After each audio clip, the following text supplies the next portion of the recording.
नमस्कार दोस्तों, आज मैं एक बार पुनः आपके समक्ष उपस्थित हुआ हूं और आज का विषय है गर्भाधान संस्कार। दोस्तों, 16 संस्कारों में पहला संस्कार गर्भाधान संस्कार है और इस संदर्भ में पारस्कर गृहसूत्र और संस्कार भास्कर में बृहद चर्चा की गई है। मैं इसका सार आपके समक्ष प्रस्तुत कर रहा हूं। गर्भाधान संस्कार का अर्थ है गर्भ का आधान करना। जिस प्रकार एक किसान बीज बोने से पहले खेतों को हल चलाकर उसमें से खराब वस्तुओं को बाहर कर जिस प्रकार शुद्ध करता है और उसके बाद फिर बीज बोता है, ठीक उसी प्रकार जिस गर्भ में बच्चे को आना है उस गर्भ को शुद्ध करना, संस्कृत करना, उस बच्चे के पूर्ण रूप से विकसित होने के लिए परिष्कृत और शुद्ध करना, यह उद्देश्य है। दोस्तों, गर्भाधान संस्कार वह सबसे पहला संस्कार इसलिए है क्योंकि जब बहू शादी के बाद घर आती है तो यह संस्कार किया जाता है। दोस्तों, आप देखते होंगे कि हमारे कुल परंपरा में, लोकाचार और देशाचार में यह है कि जब बहू घर आती है तो हम सत्यनारायण व्रत कथा करते हैं या कोई न कोई देव कार्य अवश्य करते हैं, कुछ पूजन करते हैं। तो यह गर्भाधान संस्कार का ही एक रूप है। शास्त्रों में बताया गया है कि स्त्री रजस्वला होने के उपरांत 3 दिन तक अशुद्ध रहती है, चौथे दिन वह शुद्ध होती है, 5वें दिन देव कार्य के लिए शुद्ध मानी जाती है। अगर इसके बाद फिर रजस्वला होती है या रजोदर्शन होता है तो भी वह शुद्ध ही मानी जाती है। तो दोस्तों, जब स्त्री स्नान कर ले, शुद्ध हो जाए, तो उसके बाद स्त्री की इच्छा के लिए अर्थात पुत्री की इच्छा है तो विषम रात्रियों में और पुत्र की इच्छा के लिए युग्म रात्रियों में अर्थात जो 2 की संख्या से विभाजित हो ऐसे दिवस में, ऐसे दिन में गर्भाधान संस्कार करना चाहिए। तो दोस्तों, 5वें दिन स्त्री को शुद्ध माना गया, 5वां विषम संख्या है और 6ठा दिन शास्त्रों में निंदनीय बताया गया है। कहा गया है कि षष्ठ्याम स्यान मध्यम सुतः, 6ठे दिन गर्भाधान संस्कार करने से जो संतान होगी वह मध्यम बुद्धि वाली होगी, मध्यम शक्ति वाली होगी, इसलिए 6ठी तिथि का भी परित्याग किया जाता है। और 7वीं तिथि विषम तिथि है तो यह स्त्री पुत्री कामना के लिए तो ठीक है, लेकिन पुत्र कामना के लिए 8वीं से लेकर और 16 रात्रि तक, 16सी तक जो युग्म रात्रि है उसमें गर्भाधान संस्कार करना चाहिए। तो दोस्तों, ये गर्भाधान संस्कार की व्यवस्था है।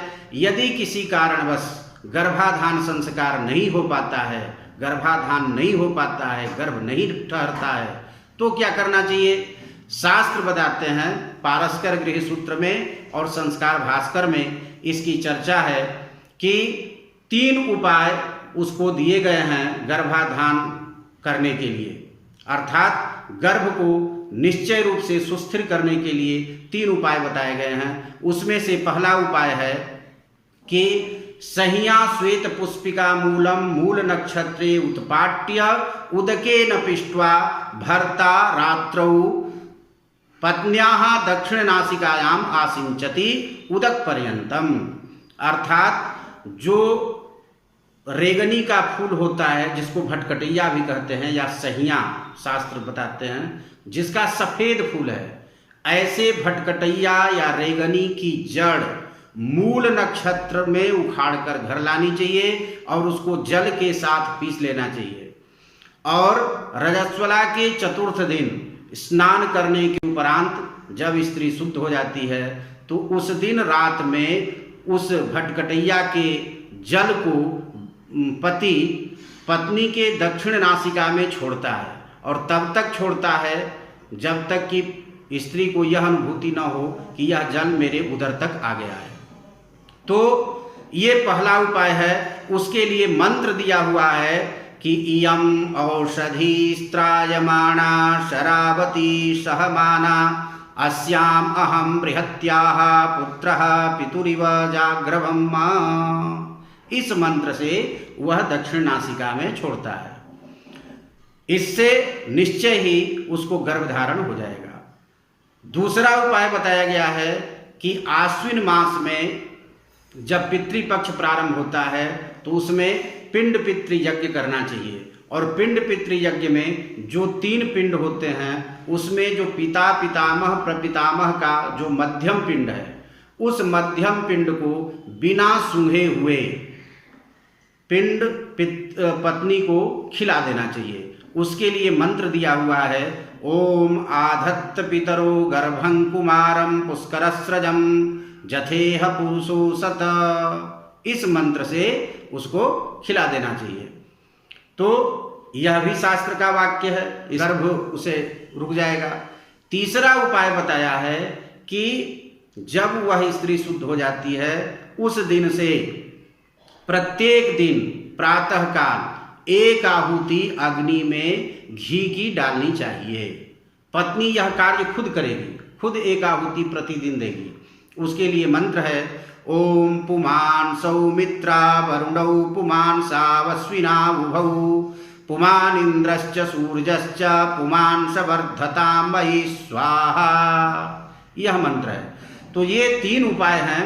अगर आप चाहें तो इसमें से कोई एक उपाय करके भी आप पुत्र की प्राप्ति कर सकते हैं, संतान की प्राप्ति कर सकते हैं। अन्यथा तीनों उपाय भी कर सकते हैं, जैसी आपकी इच्छा। तो दोस्तों, आज आप गर्भाधान संस्कार के बारे में जो कुछ भी शास्त्र कहते हैं वे आप जान चुके हैं। और अब मुझे अनुमति दीजिए, आप तब तक स्वस्थ रहें, सुखी रहें। और अगले दिन मैं पुनः पुंसवन संस्कार के बारे में आपको बताऊंगा। तब तक के लिए धन्यवाद। 2 दिन कर